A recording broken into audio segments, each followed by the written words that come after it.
എങ്ങനെ വിളിച്ചാലും അച്ഛന് മനസ്സിലാവും. അതുപോലെ കൈക്കുഞ്ഞ് എങ്ങനെ കരഞ്ഞാലും അമ്മയ്ക്ക് മനസ്സിലാവും എന്തിനാ കരയുന്നതെന്ന്.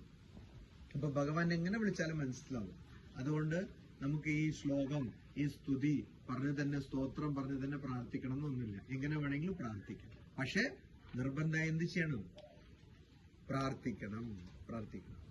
അതുപോലെ തന്നെ നമ്മള് ചിലപ്പോൾ പ്രാർത്ഥന നിന്ന് ഒഴിവാകാൻ നോക്കും. ചിലപ്പോ നമ്മൾ പറയുന്നുണ്ടോ, മനസ്സ് വൃത്തി കുറവാകുന്നുണ്ട്. ഈ വായില് വരലിടരുത്.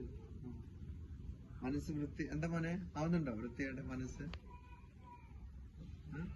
മോനെ ഏത് ക്ലാസ്സിൽ പഠിക്കുന്നത്?